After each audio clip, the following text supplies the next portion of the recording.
Muito boa tarde, queridos. Com muita alegria, muito privilégio e com muita satisfação estarmos na presença de Deus, na casa do Senhor, tendo o privilégio de adorá-lo, exaltá-lo, tributá-lo. Estamos aqui para partilharmos deste momento tão especial que é o culto ao Senhor, que é o culto público, o culto coletivo, em que nós nos rendemos, nos curvamos e expressamos para o Senhor toda a nossa alegria, a nossa dependência, a nossa confiança nele e também partilhamos desse momento tão fantástico, esse momento que contagia as nossas vidas e que com certeza edifica também o corpo de Cristo. Então você é muito bem-vindo nessa tarde, quase noite, para celebrar juntamente conosco e render-se ao Senhor, dizer para o Senhor da sua alegria, da sua satisfação, do seu privilégio de servi-lo, de tê-lo como Senhor absoluto da sua vida. Nós gostaríamos de convidá-los a que vocês abrissem as suas Bíblias na segunda carta de Paulo aos Coríntios, segunda carta de Paulo aos Coríntios. Você vai abrir no capítulo 12, segunda carta de Paulo aos Coríntios, capítulo 12. Nós vamos fazer a leitura do verso 1 ao verso 10. Segunda carta de Paulo aos irmãos de Coríntios.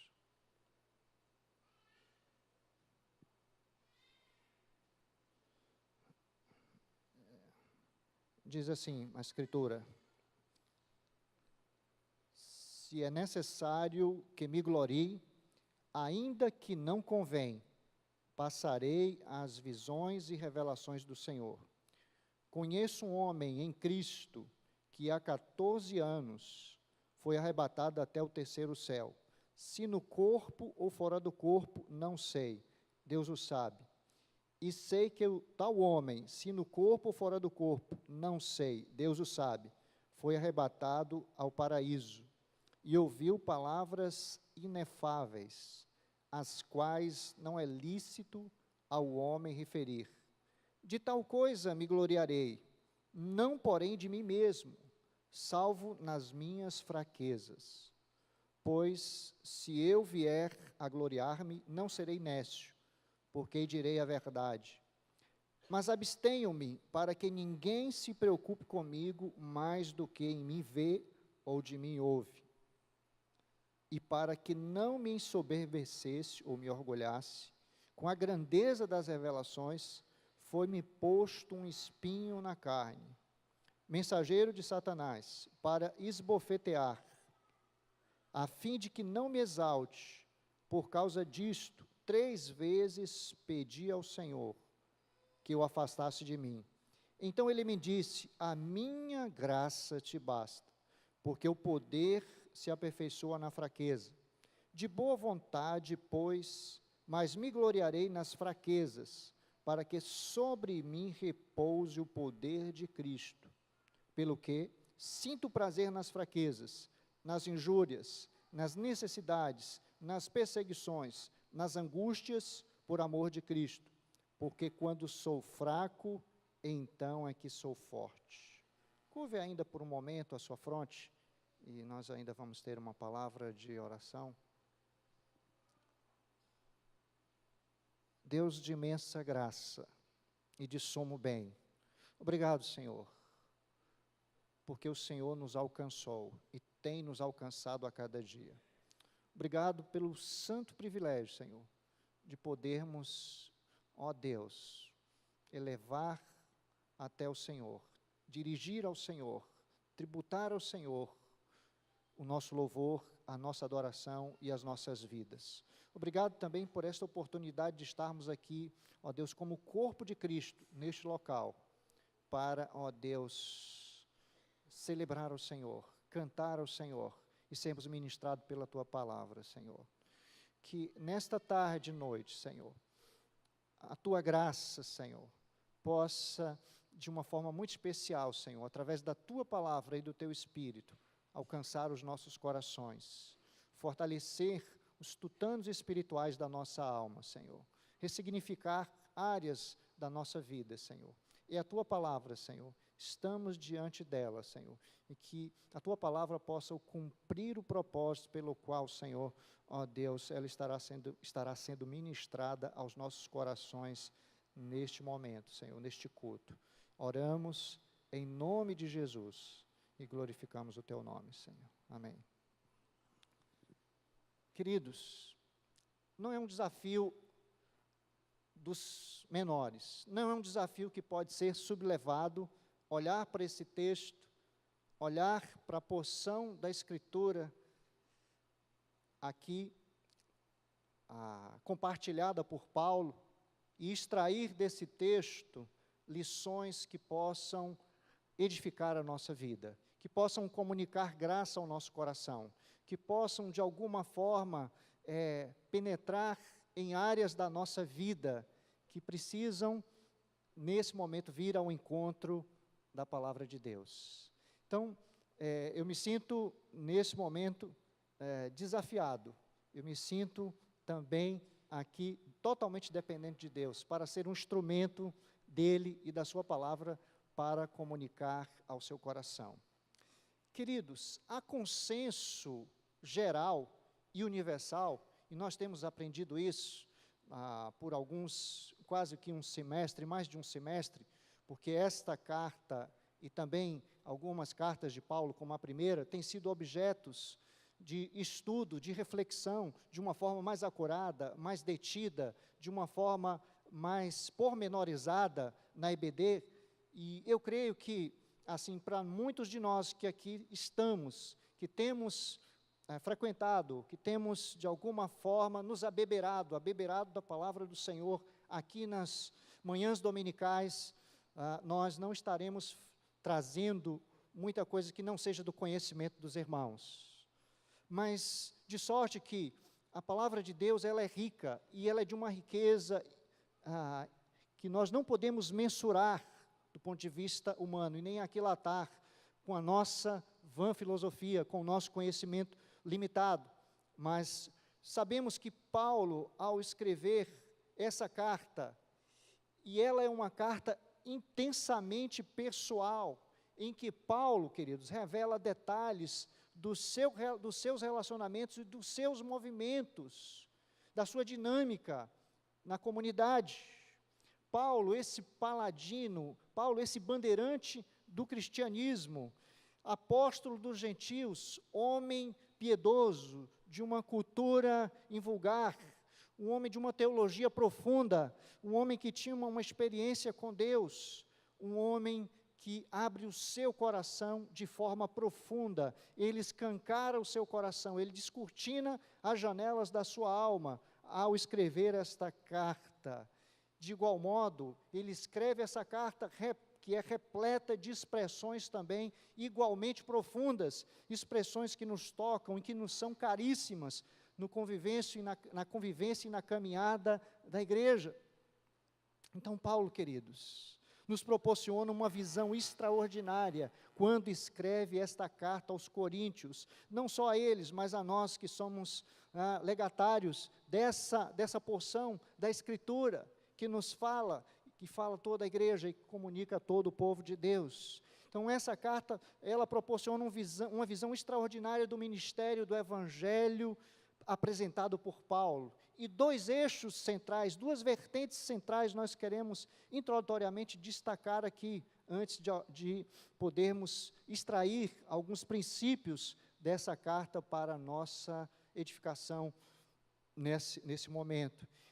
Dois temas principais revelam a natureza do ministério do apóstolo, do capítulo 1 ao verso 7, do capítulo 10 ao capítulo 13, nós vemos um Paulo que está a serviço do ministério, do conforto e encorajamento divino em meio ao sofrimento e tribulações que ele presencia, que ele vivencia e que ele também compartilha com os irmãos, abrindo o seu coração. Já no capítulo 10 a 13, ele nos fala de uma experiência do poder e da força de Deus, manifestada na fraqueza humana, manifestada na limitação humana, nas contingências humanas, limitadas nas contingências humanas, muitas vezes tão pequenas e tão frágeis.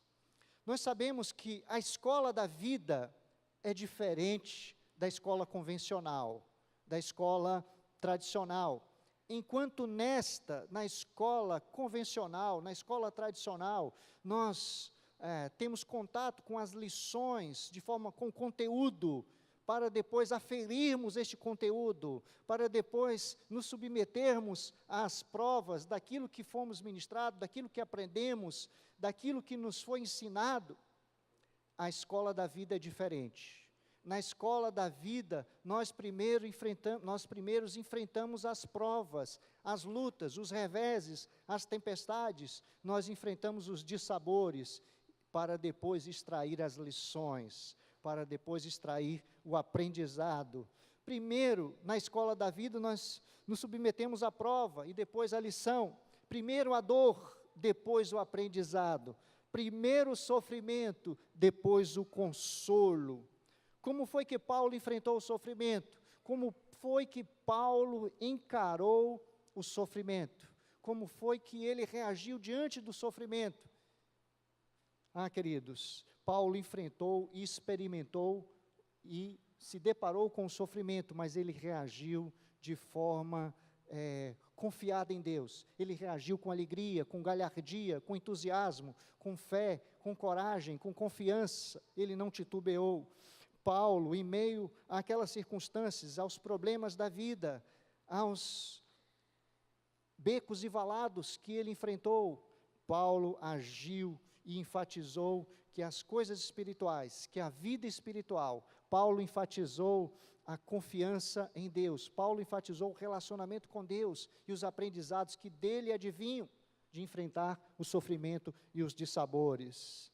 Apesar das dificuldades, das difamações, das perseguições, Paulo enfatizou, queridos, que a sua vida espiritual, a vida espiritual deve estar acima das coisas materiais. O futuro é melhor do que o presente e a eternidade é mais importante do que é temporal, do que é efêmero, do que é passageiro, daquilo que muitas vezes nos apanha de surpresa nos encontros e desencontros da vida.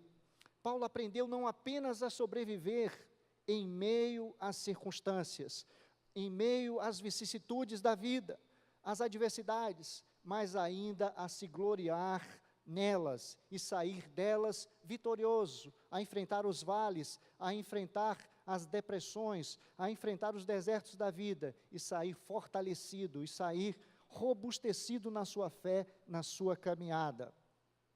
E nesse texto, Paulo fala das revelações extraordinárias, quando ele foi arrebatado até o terceiro céu.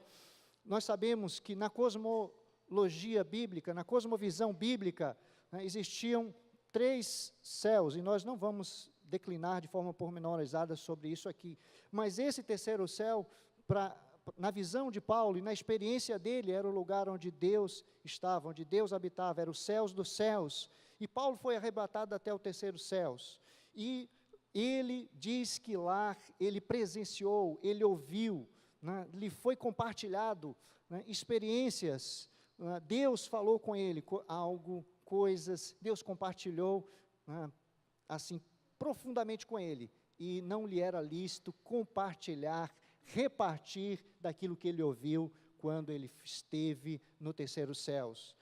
Há um grande contraste entre estas duas experiências de Paulo, ou seja, a primeira em que ele é assunto até o terceiro céu, em que ele, de forma, Deus permite ele estar arrebatado na presença de Deus no terceiro céu, e a experiência em que Deus permite também, em que na sua pele, no seu corpo, na sua vida, ele viva com um espinho na carne, em que Paulo por permissão de Deus, convive de alguma forma com esse espinho doloroso, com esse espinho que lhe machuca, que lhe espizinha, com esse espinho que lhe dói, com esse espinho na carne, com esse sofrimento que lhe fustiga a alma, que lhe fustiga o coração, que lhe fustiga a experiência. Então há um grande contraste entre a experiência que ele vai até o paraíso e ele depois do paraíso ele desce até a dor.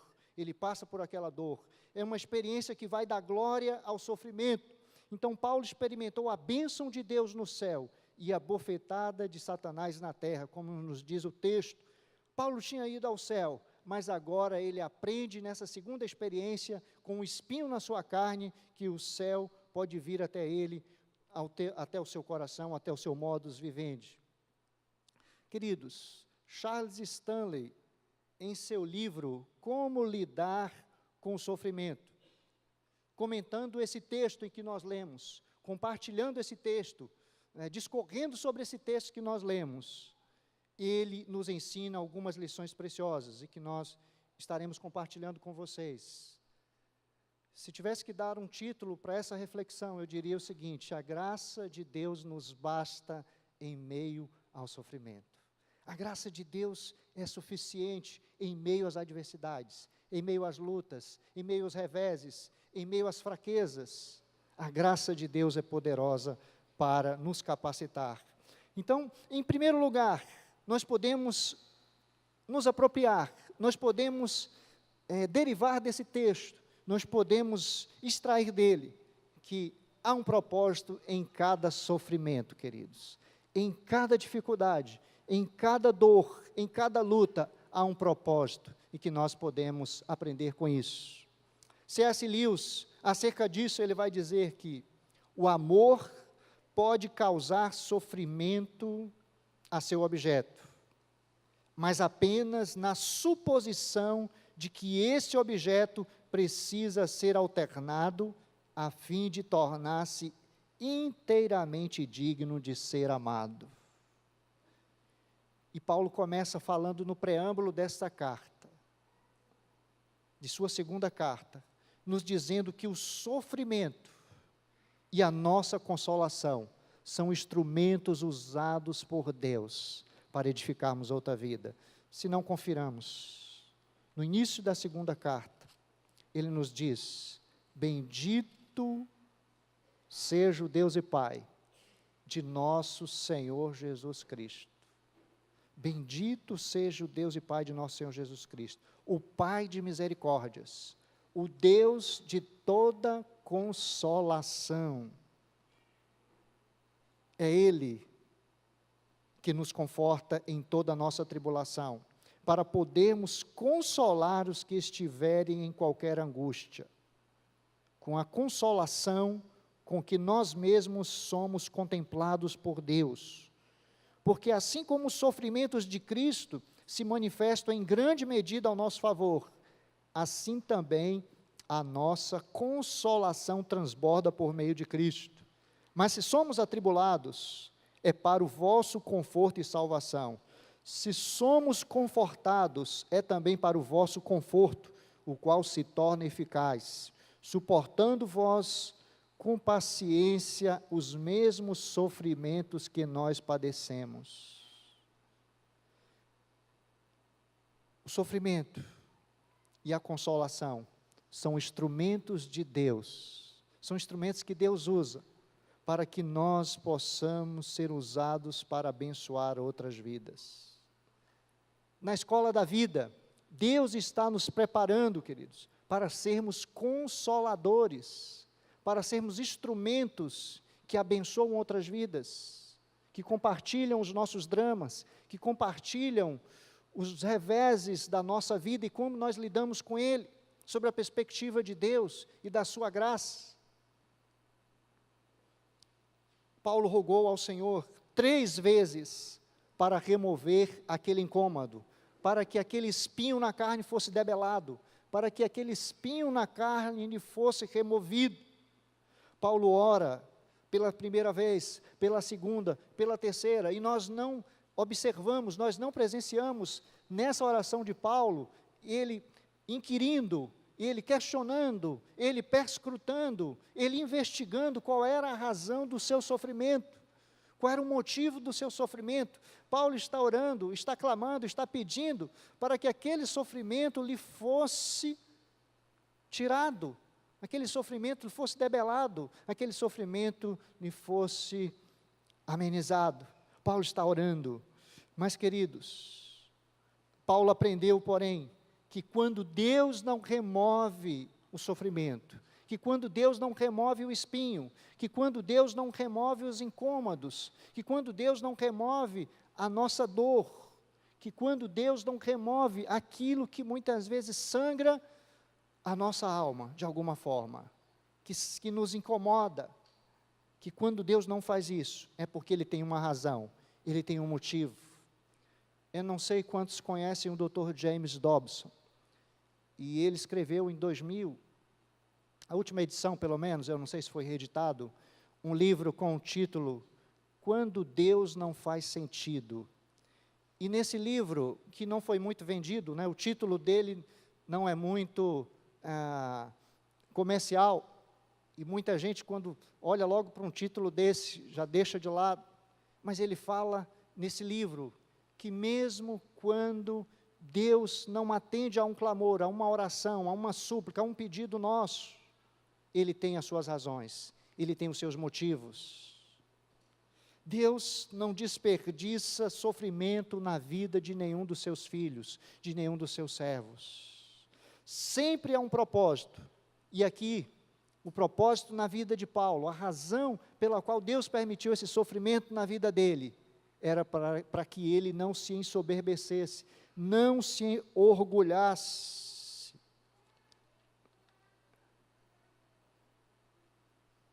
Eu não te conheço, eu não conheço a experiência de cada um dos irmãos, mas eu sei que a vida não é um mar de rosas, queridos. Existem os espinhos, existem as agruras e desagruras que a vida nos proporciona. Muitas vezes somos tatuados, marcados, feridos em alguma área da nossa vida. E nós lutamos muitas vezes para que essas feridas, para que a dor seja amenizada. Mas nós podemos contar com a graça de Deus em meio ao sofrimento, em meio à luta, em meio à adversidade. Ainda que essa luta não cesse. Nós passamos aflições, nós podemos passar contingências, mas Deus vai estar sempre conosco. Deus vai estar sempre nos ensinando, nos fortalecendo em meio às adversidades. Então, há um propósito no sofrimento que nós passamos pela permissão de Deus. Quando Ele não debela esse sofrimento, Deus está querendo nos ensinar lições profundas. Em segundo lugar, queridos, é possível que Deus resolva revelar-nos o propósito de nosso sofrimento. É possível, como na experiência de Paulo, que Deus compartilhe conosco, que Ele nos mostre, que Ele abra os nossos olhos, que Ele escancare as janelas dos céus e nos mostre o propósito pelo qual nós estamos sofrendo, ou estamos vivenciando aquela dor, aquela adversidade, aquela luta. Deus pode fazer isso, e não é raro Deus fazer isso, não é difícil. No caso de Paulo, Deus decidiu revelar-lhe a razão do espinho na sua carne. Era para que o apóstolo evitasse, para que ele não ficasse orgulhoso, como nós falamos. Quando Paulo orou, ele não pergunta, ele não indaga a razão dos seus sofrimentos, apenas pediu para que aquele sofrimento fosse embora.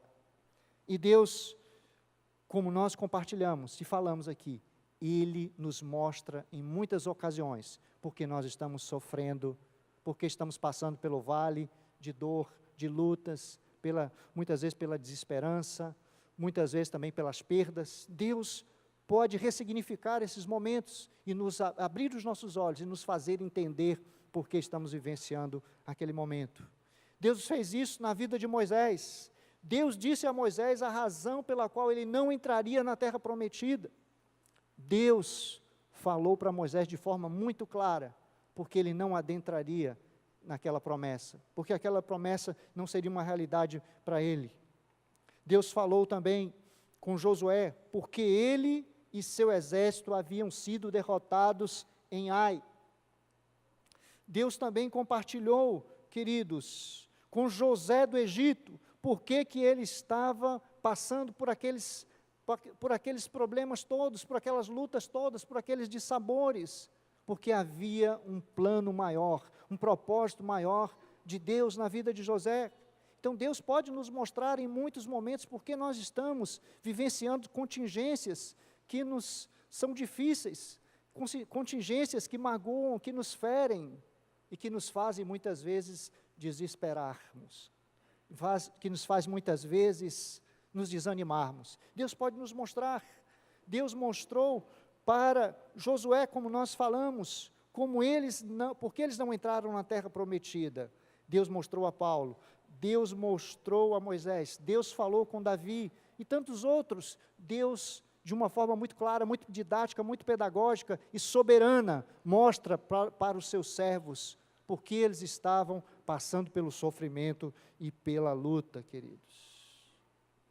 O nosso sofrimento tem por finalidade nos humilhar também, nos aperfeiçoar, nos burilar, tem por objetivo também trabalhar na nossa vida, forjar na nossa vida o caráter de Deus, para que nós possamos ser usados por Ele. Nós podemos conferir isso em vários textos da Bíblia. Deuteronômio 8 fala sobre isso. Deus permitiu que o povo passasse aquele tempo todo no exílio, no deserto depois, para que eles aprendessem, para que eles fossem ensinados, para que eles absorvessem da graça de Deus, da vontade do Senhor em suas vidas. Em terceiro lugar, nós podemos também extrair desse texto o seguinte princípio, que o sofrimento pode ser um dom de Deus na nossa vida. Mas como assim, pastor? Deus é masoquista, Deus tem prazer no nosso sofrimento? Sob hipótese alguma, Deus não tem prazer no nosso sofrimento, mas Deus usa o sofrimento, permite o sofrimento, para que nós sejamos abençoados, edificados, para que nós, muitas vezes, quando nos desvencilhamos da rota da presença dEle, possamos vir, para que nós possamos conhecê-lo mais. Há várias aplicações sobre isso. Nós temos a tendência de pensar que o sofrimento é algo que Deus faz contra nós. Paulo não pensou dessa forma.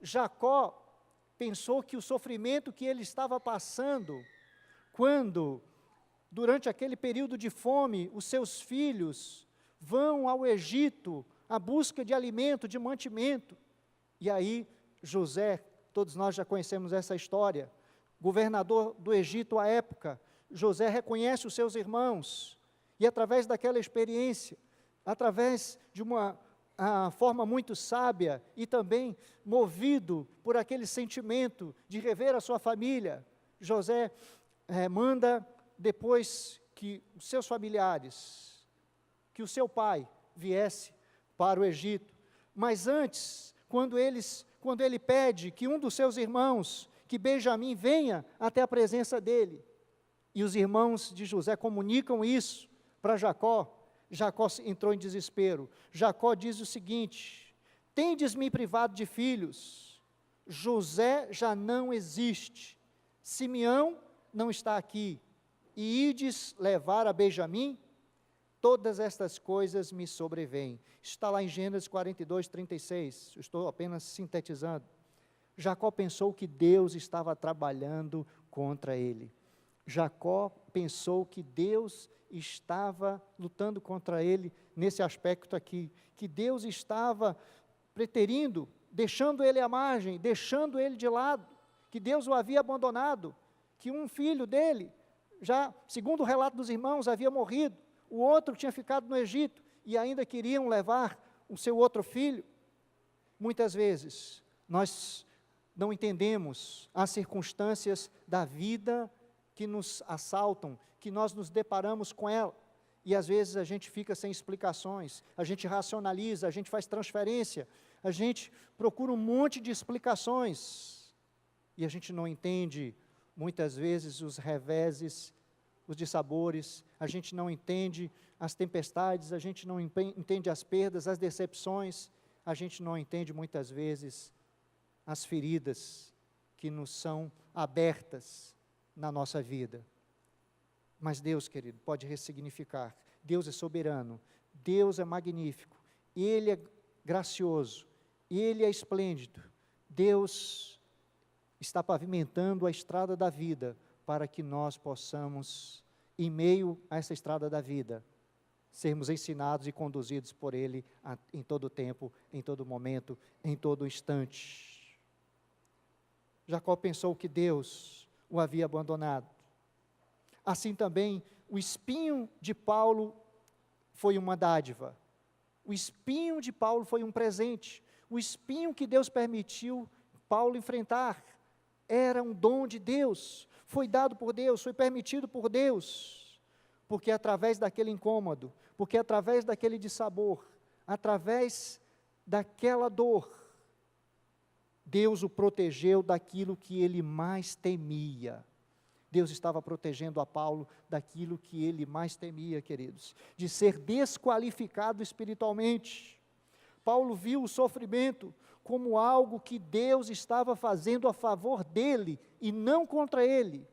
Paulo estava vendo aquela adversidade como algo que estava sendo usado por Deus para proteger a sua vida, para proteger o seu coração, para proteger a sua alma, para abençoá-lo mais e mais, queridos. Em quarto lugar, nós podemos também extrair e nos apropriar desse texto que lemos, da carta de Paulo. Como ele mesmo diz no verso, Deus falando no verso 9, então Deus disse para ele, o Senhor disse para ele, o Senhor Jesus disse para ele: a minha graça te basta, porque o poder se aperfeiçoa na fraqueza. De boa vontade, pois, me gloriarei nas fraquezas, para que sobre mim repouse o poder de Cristo. A graça de Deus nos é suficiente em meio ao sofrimento. A resposta de Deus a Paulo, quando ele ora pela primeira, segunda e terceira vez, não foi aquilo que Paulo esperava, e muito menos aquilo que Paulo pediu. A resposta de Deus a Paulo era aquilo que ele precisava, queridos. Não era o que ele esperava, ou imaginava, ou idealizou, mas era o que ele estava precisando naquele momento. Deus não deu a Paulo aquilo que ele queria, deu a ele algo melhor, deu a ele algo sublime. Deus deu a Paulo a sua graça, e a graça de Deus é melhor do que a vida. Tem uma canção que diz isso, que a graça de Deus é melhor do que a vida. A graça de Deus é melhor do que vivermos a nossa própria vida, do que vivermos uma vida longe de Deus. A graça de Deus nos faz triunfar vitoriosamente em meio ao sofrimento, em meio às lutas, em meio às contingências da vida. E o que é a graça? É a intervenção de Deus no curso da nossa existência, nos conduzindo cada vez mais e mais para perto dele, sob os seus cuidados, sob os seus princípios, para um relacionamento mais estreito, um relacionamento mais íntimo com ele. O que é a graça? É a provisão de Deus para cada uma das nossas necessidades, as nossas necessidades mais íntimas, mais profundas, as nossas necessidades que brotam do anelo da nossa alma. A graça de Deus, ela é suficiente e poderosa para nos alcançar no mais profundo estágio em que nós estamos. e aonde queremos chegar diante de Deus. Se a graça de Deus, queridos, foi suficiente, se ela foi poderosa na vida de um homem que deixou todas as glórias do passado, que deixou a sua carreira, que deixou o seu status quo, para seguir o Evangelho, para seguir a Cristo. Se a graça de Deus foi suficiente na vida do apóstolo Paulo, a ponto de que ele deixasse a vida que ele estava, para ser um pregador do Evangelho, e plantar igrejas em regiões e ambientes hostis, como as províncias da Galácia, Acaia, Macedônia e Ásia Menor. Se a graça de Deus foi suficiente para um homem que foi apedrejado, para um homem que sofreu quarentenas de açoites, menos uma, 5 vezes, para um homem que passou a noite na voragem do mar, para um homem que passou perigos de rio, perigos de morte, perigo no deserto. Se a graça de Deus foi suficiente para um homem que esteve preso, que sofreu naufrágio, açoites e, por fim, o próprio martírio, tenhamos a certeza, tenhamos a convicção, não nos esqueçamos, não demovamos da nossa mente, da nossa fé e do nosso interior, do nosso coração, a certeza de que essa mesma graça divina é mais do que suficiente para qualquer sofrimento que você e eu venhamos enfrentar, venhamos nos deparar. Qualquer dificuldade, qualquer luta, seja ela de que origem for, de que matriz ela seja, a graça de Deus, ela é abundante. Inclusive onde abundou o pecado, a graça de Deus pode superabundar. A graça de Deus pode irradiar e trazer esperança, e trazer restauração, e trazer alento, e trazer lenitivo, e trazer graça dos céus, graça sobre graça.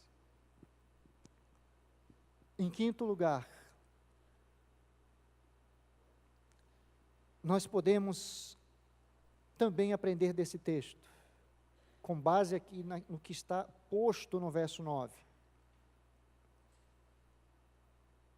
O texto diz o seguinte: então ele me disse, a minha graça te basta, porque o poder se aperfeiçoa na fraqueza. De boa vontade, pois, mais me gloriarei nas fraquezas, porque sobre mim repousa o poder de Cristo. Nós podemos abstrair desse texto, nós podemos observar nele que a graça, que Deus pode decidir também, que é melhor, o que é melhor para nós, o que é melhor para mim e para você, que Deus sabe o que é melhor para mim e para você, como soube o que era melhor para Paulo. Deus sabe o que é melhor para nós, para nossa família, para nossa casa, para nossa vida como um todo, em todos os seus aspectos, em todas as suas dimensões.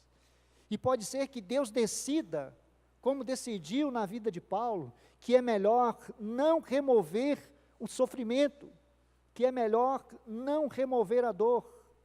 E o pastor Abraão, recentemente, desse púlpito aqui, ele compartilhou que muitos de nós, ou todos nós, precisamos de um espinho na carne.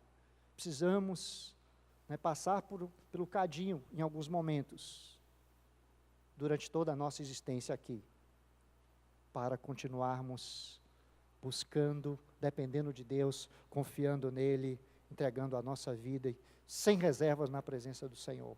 Não pode ser que Deus decida que é melhor não remover o sofrimento. É assim comigo, em muitas áreas da minha vida também, e com vocês, como foi com Paulo. Quantas coisas eu já orei, em algumas áreas da minha vida, e Deus ouviu e respondeu, e disse, você vai conviver com isso para o resto da vida, com essa contingência. E de todos os princípios que nós vimos até aqui então, esse é o mais difícil de ser digerido, de ser absorvido, de colocar em prática nas nossas vidas. Quantas vezes nós pensamos e falamos: Senhor, eu já orei tantas vezes, eu já pedi sobre esse e aquele aspecto, por que o Senhor está permitindo esse sofrimento? Por que eu estou sofrendo? Por que eu estou passando por isso? Por que tamanha dor? Por que essa decepção? Por que esta perda irreparável? Por que desse jeito, Senhor? Por que só comigo? Por que justo comigo? Por que o Senhor ainda não agiu? Por que o Senhor ainda não respondeu? Mas lembre-se, Deus sabe o que é melhor para mim e para você. E assim como Ele decidiu na vida de Paulo, Ele pode decidir também sobre as nossas vidas, que é melhor não remover algum sofrimento que nós venhamos enfrentar ou passar. E iremos conviver com ele, possivelmente para o resto da nossa vida aqui. Quando eu penso sobre esse tópico, eu lembro de alguns servos, de alguns irmãos, e das suas histórias, que passaram por sofrimentos e caminharam com eles até o dia final da sua vida. Eu lembro e todos nós aqui, eu creio que conhecemos a história de Joni Eareckson. Joni Eareckson, depois daquele acidente, ela fica tetraplégica, passa a conviver com a sua cadeira de rodas, e ela não entendia, uma moça jovem, bonita, desportista, o porquê daquele acidente, e daquela sequela, daquele resquício, daquela paralisia, daquela condição que ela viveria para o resto da vida. Mas Joni Eareckson ressignifica a sua vida sobre a perspectiva da graça de Deus, passa a sair compartilhando o Evangelho, compartilhando da sua experiência com tantas outras pessoas que sofriam e que estão longe de Deus. A gente também podemos nos lembrar, à luz desse princípio aqui, que muitas vezes vamos conviver com o sofrimento em alguma área da nossa vida, de Fanny Crosby. Fanny ficou cega aos 42 dias de vida. E aí, queridos, e ela morreu, ela viveu dos 42 dias de vida aos 92 anos, cega, sem jamais perder a doçura e a alegria pela vida. E ela compôs mais de 4.000 cânticos, 4.000 hinos, dos quais muitos são cantados por nós aqui, estão no nosso cantor cristão. Podemos lembrar também de Dietrich Bonhoeffer, um pastor de nacionalidade alemã, que escreveu muitos livros, alguns dos quais conhecidos por nós, exemplo de discipulado, ética, vida de comunhão, lendo os salmos com Bonhoeffer e as cartas da prisão. E Bonhoeffer foi acusado de maquinar, de planejar, de ir contra o império da época, o império de Hitler, contra aquele sistema. E ele foi sentenciado, ficou na prisão, e quando ele estava indo para ser enforcado, quando ele estava caminhando para o seu último dia, naquela prisão, e ele saiu por aqueles portões, conduzido por aqueles guardas, ele disse, e está relatado numa das suas cartas: chegou a hora de eu começar a viver. E em 9 de abril de 1945, ele foi enforcado numa prisão nazista. Se Deus não remover o sofrimento, Ele nos assistirá em nossa fraqueza. Tenha certeza disso. Ele nos consolará com sua graça e nos assistirá com o seu poder. A graça de Deus nos capacita a lidar com o sofrimento, sem perdermos a alegria nem a doçura da vida na presença dEle. O verso 10 diz isso: pelo que sinto prazer nas fraquezas, nas injúrias, nas necessidades, nas perseguições, nas angústias, por amor de Cristo, porque quando sou fraco, então é que sou forte. Ninguém, absolutamente ninguém, queridos, gosta de sofrer. E a religião tem sido buscada por muitos como um lenitivo para amenizar o sofrimento.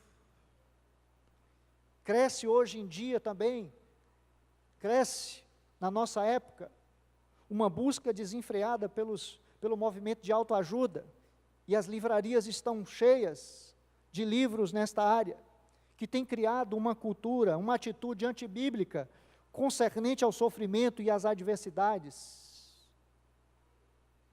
Muitos mesmo, talvez alguns de nós que estejamos aqui nesta noite, achamos que as adversidades não deviam fazer parte da vida, que o sofrimento não devia fazer parte da nossa vida individual, da nossa família. E as entendemos muitas vezes de forma equivocada. As entendemos de forma que isso não contribui para o nosso crescimento e nem para a reflexão, para o reflexo da vontade de Deus na nossa vida. Todavia, não era esta a atitude de Cristo e dos seus discípulos. Não foi esta a atitude de Cristo com relação aos sofrimentos. E Ele deixou consignado, Ele deixou no Evangelho, partilhado lá no Evangelho de João, texto também que nós conhecemos, Evangelho de João 16:33. Ele disse o seguinte: tenho-vos dito estas coisas, para que em mim tenhais paz. No mundo não tereis aflições. É isso? Não. No mundo tereis aflições. Mas tende bom ânimo. Eu venci o mundo. Jesus partilhou de que o sofrimento faz parte da dinâmica da vida. Mas Ele nos aconselha a buscar a sua paz, a sua presença e andar na dependência da graça. Jó concluiu no seu sofrimento: o homem nascido de mulher vive breve tempo cheio de inquietação. Jó capítulo 14, verso 1. Já que não podemos fugir do sofrimento, não podemos nos esconder dele,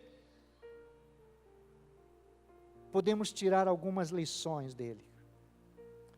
John MacArthur Jr., em seu livro O Poder do Sofrimento, ele nos apresenta algumas lições que são preciosas, nos são caríssimas.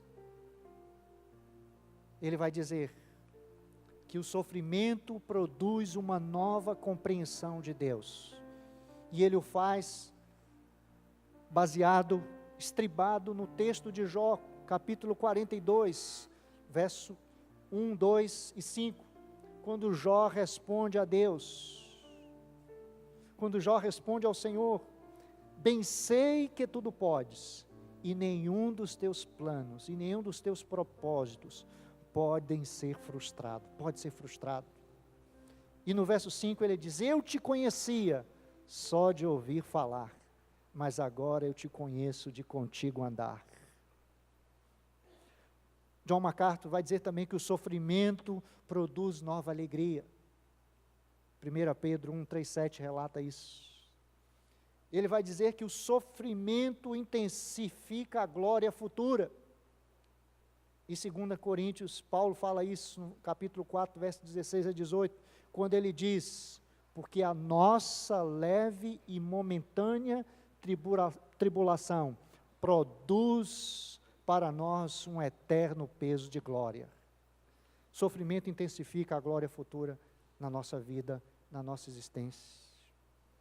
Ele vai dizer também que o sofrimento traz real consolo, e Paulo diz isso também em 2 Coríntios, no preâmbulo da sua carta, como nós lemos no início: bendito o Deus e Pai de misericórdias.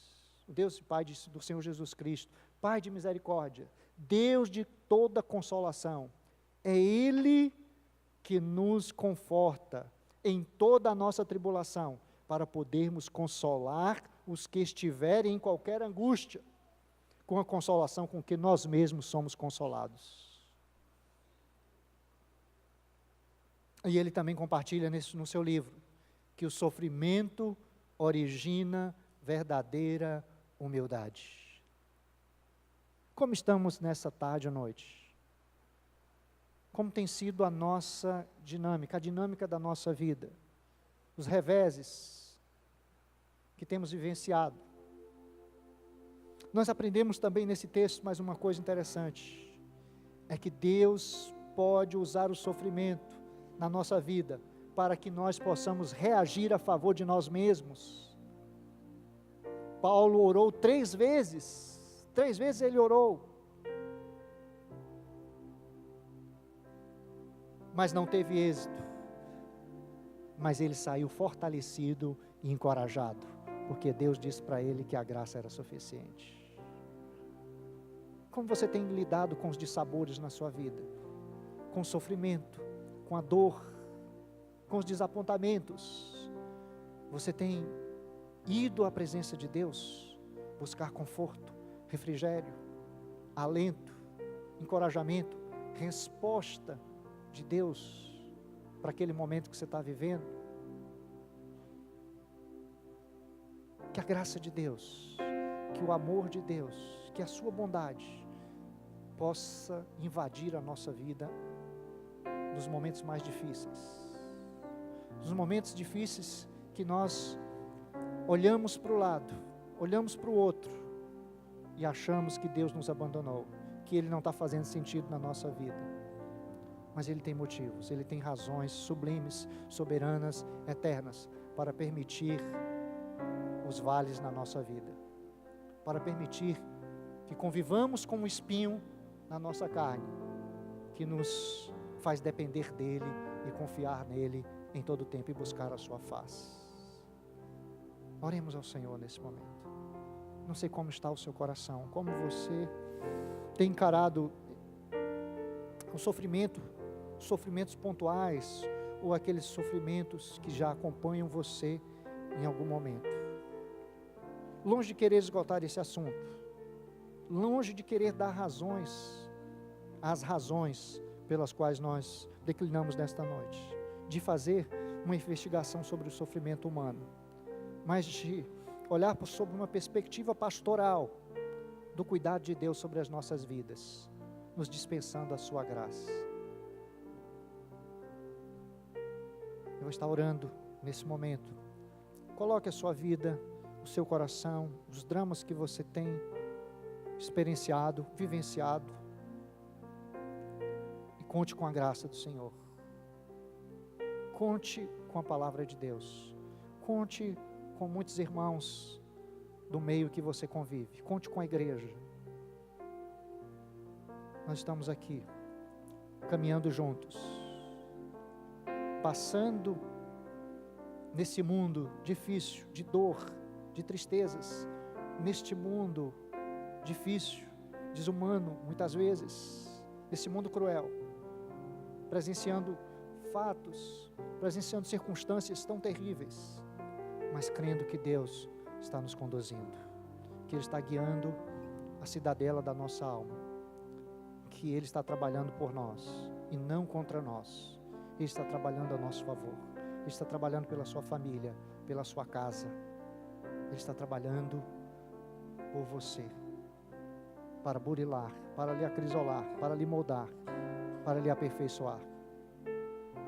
Deus, nós te bendizemos, Senhor, te exaltamos, te adoramos, Senhor, na beleza da tua santidade, glorificamos ao Senhor, porque, ó Deus, o Senhor tem estado conosco em todos os momentos da nossa vida, nos momentos mais difíceis, nos momentos mais trevosos, nas noites escuras da nossa alma, Senhor, nos momentos de dor, nos momentos de desânimo.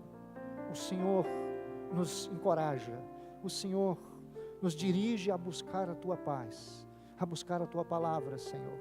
O Senhor nos dirige a aprofundarmos o nosso relacionamento contigo, a andarmos em comunhão contigo, a saber que a sorte da nossa vida, a nossa existência, o nosso coração, a nossa casa, Senhor, está sob a Tua potente mão, Senhor. Contempla cada coração aqui nesta noite, contempla cada vida, Senhor, que aqueles que não têm entendido, ó Deus, a razão do seu sofrimento em alguns momentos, ó Deus, essa palavra, ela possa ajudar-nos a entender os momentos difíceis que passamos, a entender, Senhor, algumas circunstâncias que nos são, ó Deus, impostas, algumas circunstâncias que nos são, ó Deus, que nos assaltam muitas vezes, possamos entender, Senhor, ó Deus, e ressignificar os momentos difíceis, para podermos abençoar outras pessoas, abençoar outras vidas que não Te conhecem, aqueles que sofrem porque, ó Deus, ainda não aceitaram o convite, não aceitaram, ó Deus, abrir o seu coração, ainda não escancararam as janelas da sua alma, para estar entregando a sua vida ao Senhor, dizendo para Deus que são deles, que pertencem a Ele, e rompendo com um ciclo de sofrimento em razão do pecado, aqueles que sofrem porque foram vitimados também pela queda e não aceitaram ser reconciliados ainda com Cristo, aqueles que sofrem porque desobedeceram ao Senhor, aqueles que sofrem porque resolveram caminhar vivendo uma vida segundo a sua lógica, segundo o seu conceito, e aqueles que sofrem, Senhor, porque o Senhor tem permitido, porque está dentro dos Teus planos, que o Senhor capacite a todos nós a enxergar o Seu amor, a Sua bondade, a Sua graça e a Sua fidelidade, Senhor. Nos abençoa, Senhor, mais e mais nesta noite com essa palavra. Abençoa as famílias aqui presentes, para a Tua glória, em nome de Jesus. Abençoa aqueles que nos ouvem, aqueles que vieram pela primeira vez, que eles sejam acolhidos pela Tua graça, Senhor, alcançados pela Tua graça, perdoados, ó Deus, pelo Teu amor, em nome de Jesus, e para a Tua glória, Senhor. Amém. Que Deus, pois, continue abençoando os irmãos, dando uma semana de boas notícias, uma semana de reflexão, uma semana de adoração ao Senhor, uma semana na presença de Deus. Não saia sem refletir no que você ouviu e orar aí com você mesmo e ao Senhor, pedindo a Deus que lhe ajude a colocar em prática os seus conselhos. Ide em paz e tenha uma boa semana na presença de Deus.